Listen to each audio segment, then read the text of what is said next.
Bon, bonjour à tous et bienvenue à l'Institut de France. Donc aujourd'hui, c'est l'Académie des sciences qui vous accueille.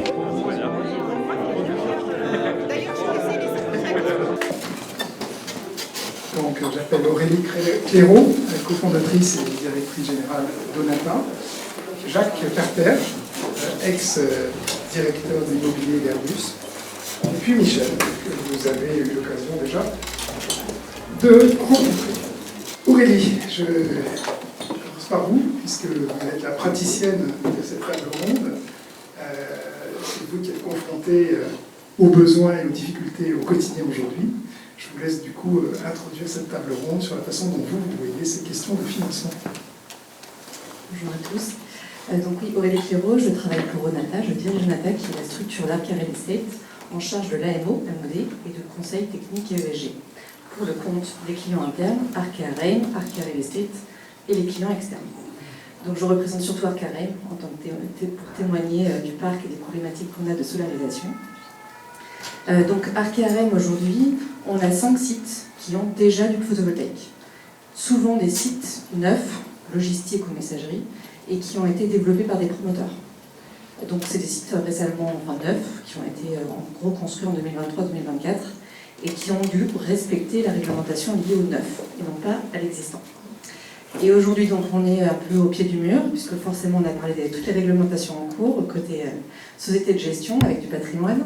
Donc, on a fait les bons élèves, et on a fait l'état des lieux de tous nos actifs, ceux qui étaient assujettis aux ombrières photovoltaïques. On a une quinzaine. Donc là, aujourd'hui, on a lancé un appel d'offres, une consultation pour comprendre le meilleur modèle. Est-ce que c'est du tiers investisseur, ou est-ce que c'était de la construction en propre et du portage en propre pour bénéficier derrière d'une rentabilité? Quelle est-elle? C'est toute la question qu'on se pose aujourd'hui. Et puis, on a 2 projets en cours en toiture et sur lesquels on a deux modèles différents. Un où c'est le locataire qui porte la toiture solaire. Donc c'est lui qui porte l'installation et qui va derrière autoconsommer.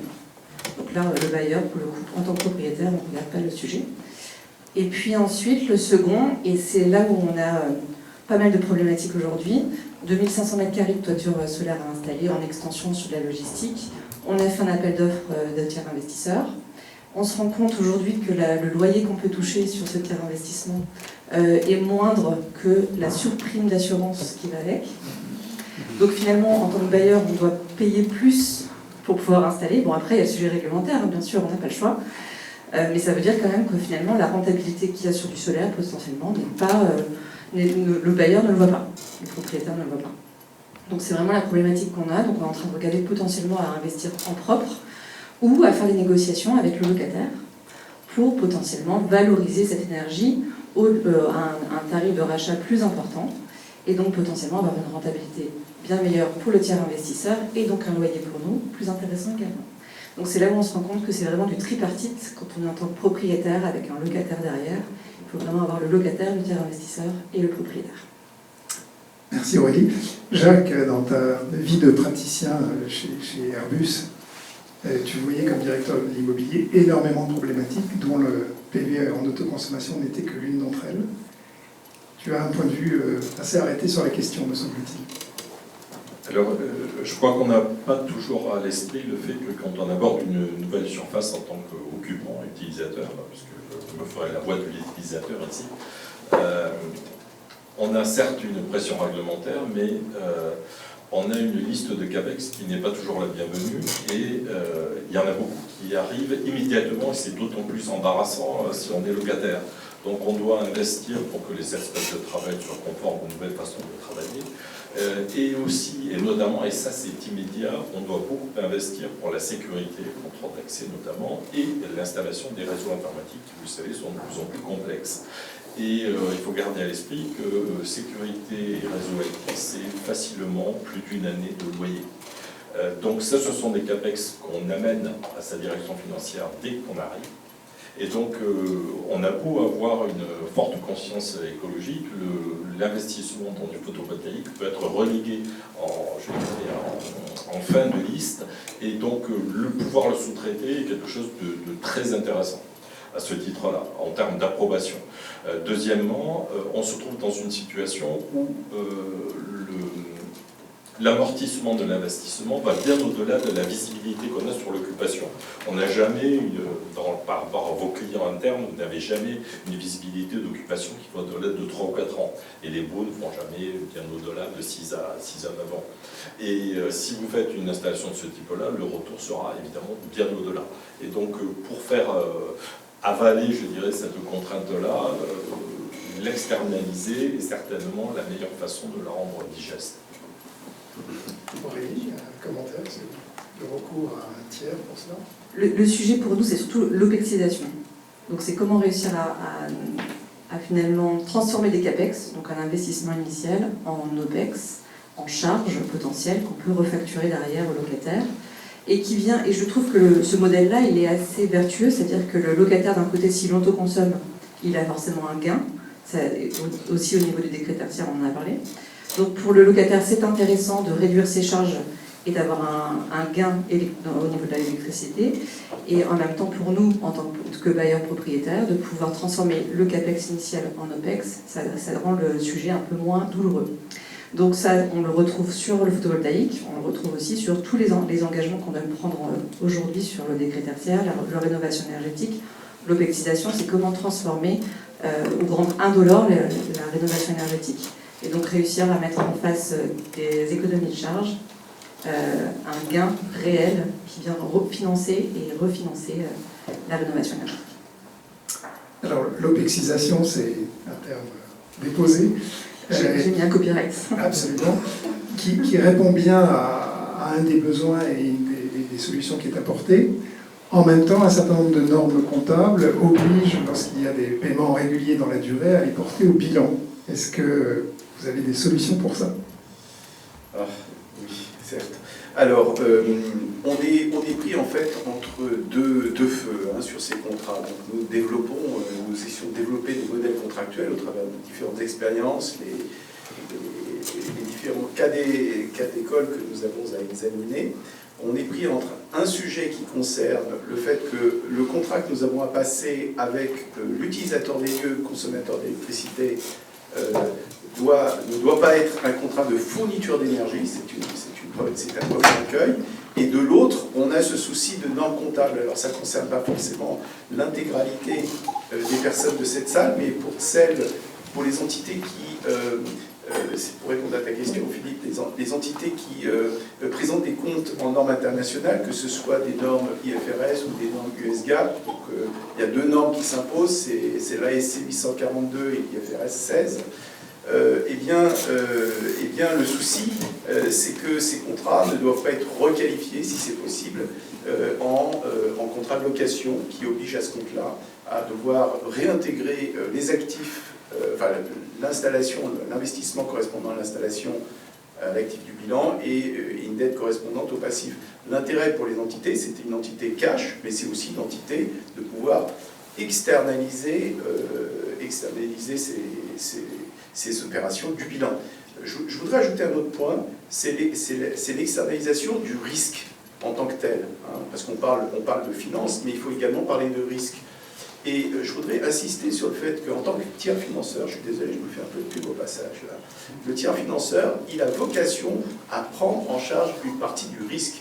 Si le locataire vient à quitter son local, on va se trouver dans une situation de vacances locatives. Certes, le propriétaire ne va pas toucher son loyer, mais le tiers investisseur ne touchera pas de rémunération en autoconsommation pour l'installation qui se trouve en toiture ou sur le parking. Voilà, ça me paraît être important.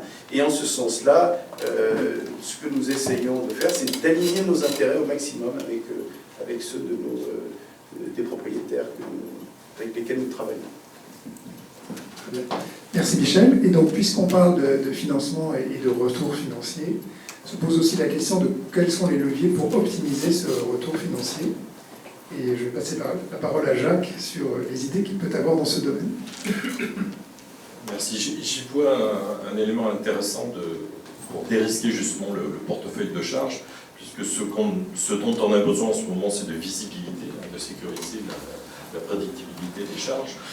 Vous le savez, le coût de l'énergie a plutôt tendance à augmenter, il est extrêmement volatile, puisque cette semaine il est plutôt en baisse, en particulier pour le pétrole.